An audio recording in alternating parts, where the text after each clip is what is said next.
Colombianos, el presidente de la República, Gustavo Petro, respondió con risas a la carta del ex canciller Álvaro Leiva, que al finalizar su carrera política está buscando chantajear al jefe del Estado colombiano con acusaciones sin fundamento, mientras está avivando las narrativas de la extrema derecha que cuestionan una supuesta capacidad del presidente Petro para liderar el país. Vamos a desentrañar los detalles de esta respuesta presidencial, pero antes vamos a ver la reacción de la ex fiscal Angélica Monsalve, reconocida por enfrentar la persecución judicial desatada por Francisco Barbosa mientras lideraba el ente acusador. Un hecho crucial que quizás mucho pasamos por desapercibido, pero que Monsalve está rescatando para exponer la falta de autoridad moral de Leiva, quien se atreve a hablar de buenas costumbres, moral y libertarse de cadenas en esta desleal carta que mandó al presidente Petro y publicó en sus redes sociales. La exfiscal denuncia que Leiva habría incurrido en presunta corrupción al desoír el mandato de una relatora de la ONU que exigía respuestas por la persecución judicial que en ese momento estaba sufriendo ella. En un acto de abuso, al parecer, y es lo que relata la fiscal Monsalve, Leiva decidió de manera indebida pasarle esa responsabilidad a su amigo Francisco Barbosa, lo que permitió que el entonces fiscal respondiera a su antojo para evitar sanciones contra él. Es lo que la fiscal Monsalve dice, algo así como si al mismo delincuente lo nombraran juez para juzgarse a sí mismo y termina absolviéndose. Usted, Leiva, actuó como la momia que siempre ha sido, un inútil sinvergüenza. Y en las siguientes líneas, Monsalve señala que Leiva es parte de la corrupción y eso nadie lo puede negar, ni siquiera él mismo. Después de que lo pillaron presuntamente negociando con los de los pasaportes de los colombianos, ahora sale a hablar pendejadas tan solo porque lo botaron del cargo de canciller que estaba ejerciendo indecorosamente. Jubílese junto a Álvaro Uribe y deje al país tranquilo. Son afirmaciones que hace la fiscal Angélica Monsalve, que por supuesto debemos de prestar toda la atención posible. En ese momento sí recuerdo cómo ella estaba denunciando estas arbitrariedades tanto de la fiscalía como del entonces canciller, pero de los errores se aprende y eso es algo que este presidente puede decir mucho, sobre todo con sus funcionarios. Vamos a escuchar lo que dijo el mandatario en esta respuesta casi que monumental a Álvaro Leiva. Y entre la pasión, el amor, indudablemente nos enamoramos mucho. Voy a decir que somos adictos al amor, a propósito. ¿Por qué se pierde 2 días, compañero? No hay que pensar mucho, pero bueno, no me meto en esas honduras. Lo que pasa es que el escritor ya no puede hacer eso, entonces. El tema de la adicción al amor también tiene una contra, la adicción a la muerte. Si uno estudia el Imperio Romano como una raíz allá ancestral nuestra, lejana, pero raíz de todas maneras, igual que tenemos en África, en los países, en Arabia y en nuestros ancestros indígenas americanos, igual tenemos una pasión por la muerte. Y casi si uno examina la historia latina europea, es decir, los pueblos del Mediterráneo europeo occidental, vemos espectáculos en donde los seres humanos se divierten con la muerte. Esa es la pasión por la muerte. Lo descubrimos en el Nuevo Testamento, la historia romana, no hay que hablar mucho, el circo romano, los leones, los cristianos, los gladiadores matándose entre sí, etcétera. La pelea de gallos, que creo que nació en Roma, pero no me meto. Todo es un espectáculo alrededor de la muerte. Los soldados romanos, victoriosos la mayoría de las veces, construyendo una de las principales civilizaciones del mundo alrededor del Mediterráneo, el Mare Nostrum, le decían el Mare Nostrum, cuando salían de sus victorias, que eran a punta de cuchilladas con espadas pequeñas sobre los cuerpos humanos que llamaban bárbaros, los sobrevivientes eran acogidos en la civilización, no es como ahora en el norte, eran acogidos. Cuando eso sucedía, después se entregaban al amor, al dios Baco. Tenían una droga, eran adictos.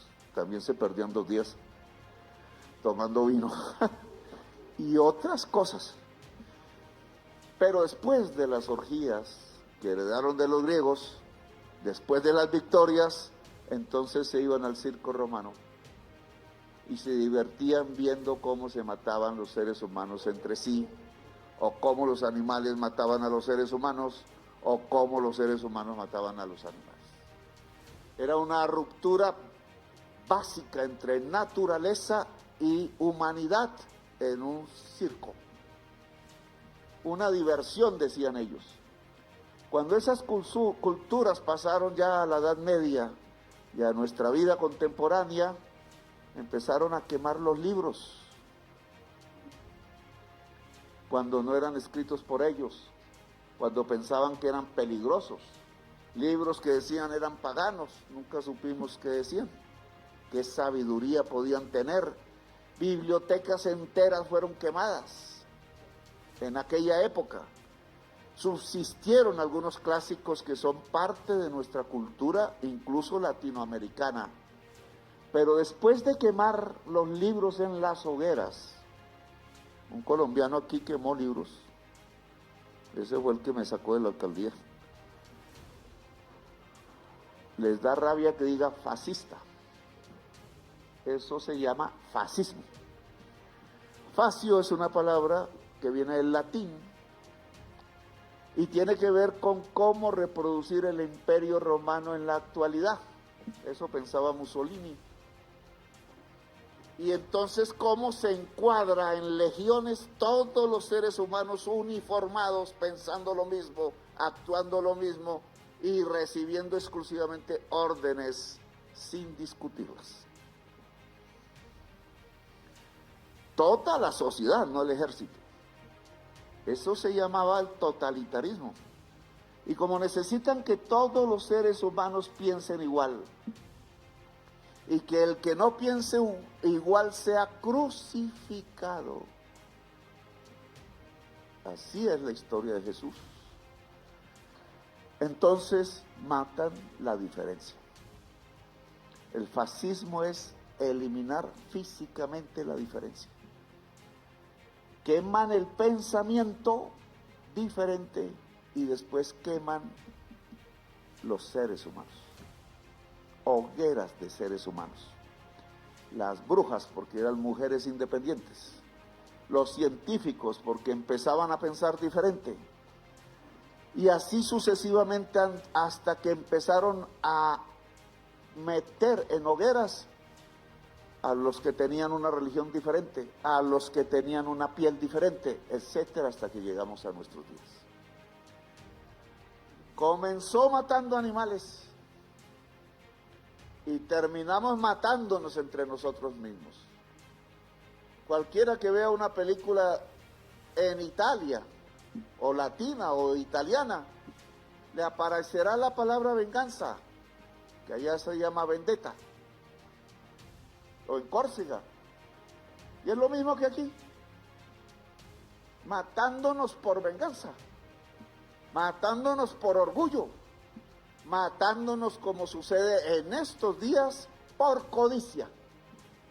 La mayor parte de los colombianos que hoy mueren por homicidio, mueren por codicia, no ellos, sino el que los mata.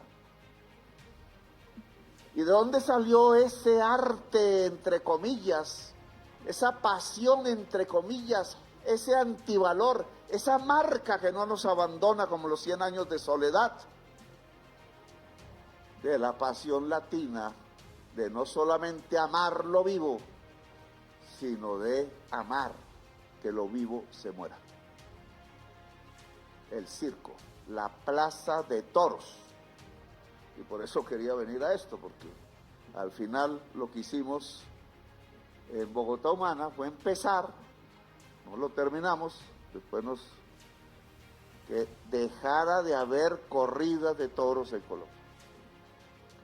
No había ley, entonces nos fregaban, entonces había un magistrado, como siempre me pasa, magistrado que le gustaban los toros, y entonces buscó a través de fallos cómo acorralarme para que yo mismo presidiera una corrida de toros aquí en la Plaza de la Santa María.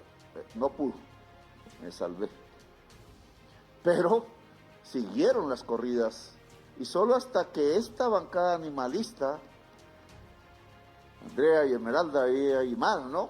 Yo tengo todo el listado porque sé lo que se provoca cuando uno no nombra Juan Carlos Lozada, cuando convierten en ley la prohibición de las corridas de toro en Colombia. Aún falta mucho, y esta ley complementa porque pone multas al que agreda a un animal doméstico, perro. Multas duras, hasta 30 salarios mínimos.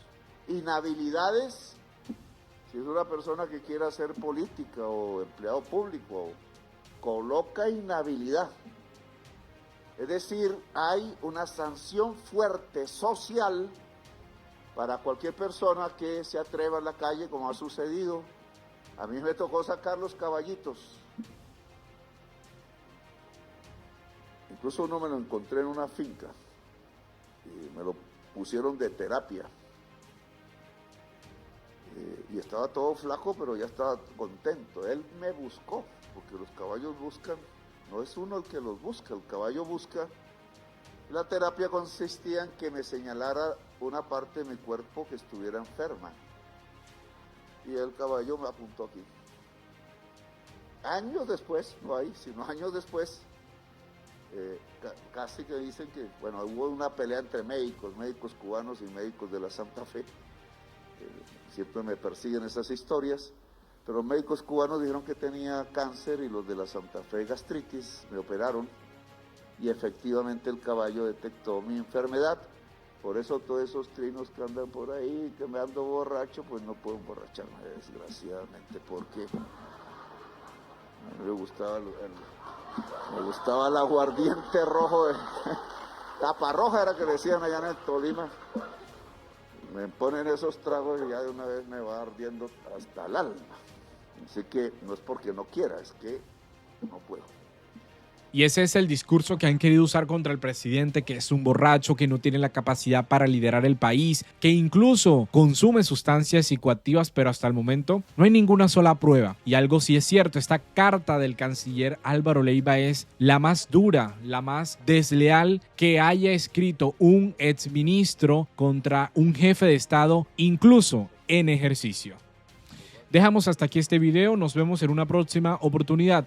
La invitación es que se suscriban a este canal y por supuesto deja allí sus opiniones sobre esta respuesta del presidente Petro.